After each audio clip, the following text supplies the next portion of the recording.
بھائی نے جادو کے حوالے سے پوچھا کہ جادو کیا ہوتا ہے اور کیفیت کیا ہوتی ہے اور اصل میں یہ عمل کیا ہے، اس کا رزلٹ کیا ہے۔ آپ نے کبھی مداریوں کو دیکھا ہوگا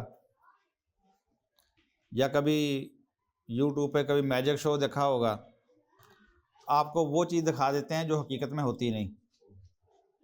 آپ کو یہی لگ رہا ہے کہ جیب میں سے کبوتر نکل رہے ہیں، جیب میں سے رومال نکل رہے ہیں، بندے کو کاٹ کے 2 دڑ کر دیا، بعد میں پھر جوڑ دیا، اور بھی بے شمار چیزیں آپ دیکھتے ہیں۔ تو یہ کیا ہے؟ یہ سب دھوکہ ہوتا ہے، آنکھوں کا دھوکہ، فراڈ۔ اور جادو کا، سحر کا لفظی معنی بھی دھوکہ ہی ہے۔ تو یہ دھوکے کے مختلف طریقے جو ہیں، یہ مختلف ادوار کے اندر رائج رہے ہیں، ان کے اندر کیمیکلز کا بھی استعمال ہوتا رہا ہے، اور ہاتھ کی صفائی اور مختلف کاریگریاں بھی اس میں شامل رہی ہیں۔ تو اس لیے اچھا، چونکہ دھوکہ دینا کس کا کام ہے؟ شیطان کا کام ہے، شیطانی کام ہے اس کو۔ اور یہ جو جادوگر بذات خود جو جادوگر ہوتے ہیں، یہ خود بھی دھوکے کا شکار ہوتے ہیں۔ یعنی یہ سمجھتے ہیں کہ کوئی ایسا ورد، کوئی ایسے کلمات، کوئی ایسا وظیفہ ہے جس کے کرنے سے ہم کسی چیز کی حیت بدل سکتے ہیں، کوئی ایسا کام کر سکتے ہیں وظیفہ پڑھنے سے، شیطانی روحوں سے، شیاطین سے مدد لے کر وہ ہماری جب معاونت کریں گے تو پھر اس کے بعد ہم فلاں یہ کام کر سکتے ہیں۔ وہ اس کوشش میں شیطان سے مدد بھی مانگتے ہیں۔ اس کوشش میں وہ ان کو پتہ ہے کہ جو نیک جنات ہیں وہ تو یہ کام نہیں نہ کریں گے، تو وہ جو انہی کے طرز کے شیطانی قسم کے جنات ہیں، اور ان کو پتہ ہے کہ جو شیطان قسم کے جنات ہیں وہ تو گندی جگہوں پہ ہوں گے، تو یہ آپ دیکھیں کہ گندی جگہوں کا انتخاب کرتے ہیں، قبرستانوں کا انتخاب کرتے ہیں، اور گلی سڑی ہڈیاں، مردوں کے کھوپڑیاں، اور پھر ان کے لباس بھی اگر دیکھیں گے تو گلے سڑے اور بوسیدہ قسم کے ہوں گے۔ یعنی ان کے ذہن میں یہ ہوتا ہے کہ ہم جب اس طرح کے بن کے رہیں گے تو شیاطین جو ہیں وہ ہمارے اوپر آسانی سے آئیں گے اور ہماری مدد کریں گے۔ اس لیے وہ جو سورہ نساء میں آتا ہے نا، یؤمنون بالجبت والطاغوت، کہ یہ یہود جو ہیں یہ جبت و طاغوت کے اوپر بھی ایمان لاتے ہیں۔ تو یہ جبت و طاغوت جو ہے اصل میں انہی سفلی علوم کو کہا جاتا ہے جو شیاطین کی طرف منسوب ہوتے ہیں۔ تو اصل میں ان سب کے مائنڈ سیٹ یہ ہوتا ہے کہ یہ کوئی ایسا علم ہے جس کے ذریعے یہ کام ہم کر سکتے ہیں۔ لیکن یہ بھی ایک دھوکہ ہے، یہ بھی ان کا ڈیلوژن ہے، یہ بھی ان کا وہم ہے کہ اس طرح ہو سکتا ہے۔ در حقیقت اس طرح کا کوئی علم ہے ہی نہیں، دنیا کے اندر اس طرح کا کوئی علم نہیں ہے کہ آپ صرف کلمات ادا کریں اور کلمات کے نتیجے میں بندے کا مچھر بن جائے، یا بندے کا گدھا بن جائے، بندہ اندھا ہو جائے، کوئی بھی ایسا کام کر سکے۔ اگر کوئی علم ہے وہ وہی ہے جس کو آپ ہاتھ کی صفائی کہتے ہیں، کیمیکلز کا استعمال کہتے ہیں، جس میں ٹیم ورک ہوتا ہے، کچھ لوگ ساتھ ملے ہوئے ہوتے ہیں، کچھ آپ کی توجہ بٹا رہے ہوتے ہیں۔ تو یہ سارا اسی طرح کا علم ہے، اور یہ آپ کو پتہ ہے یہ بھی ایک دھوکہ ہی ہے کہ آپ غیر حقیقت کو حقیقت بنا کے پیش کر رہے ہوتے ہیں۔ ٹھیک ہے جی۔ اب آ جاتے ہیں کہ وہ جو سورہ بقرہ کے اندر اللہ تعالیٰ نے ہاروت اور ماروت کا ذکر کیا ہے، وہ اس کو ہم دیکھ لیتے ہیں۔ وہاں پہ معاملہ یہ تھا کہ جب رسول اللہ صلی اللہ علیہ وسلم کی دعوت جو تھی مکہ سے نکل کے مدینہ کے اندر داخل ہو چکی تھی، تو اب یہود جو تھے وہ دلائل کی بنیاد پہ تو آپ کا مقابلہ نہیں کر سکتے تھے، علم کی بنیاد پہ تو مقابلہ نہیں کر سکتے تھے، آپ کے کچھ جٹلا نہیں سکتے تھے۔ اب وہ رسول اللہ صلی اللہ علیہ وسلم کی شکست کے لیے اوچھے ہتھ کنڈوں کے اوپر اتر آئے تھے۔ اس کا ذکر اللہ تعالیٰ فرماتا ہے کہ ان اہل کتاب کا معاملہ یہ ہے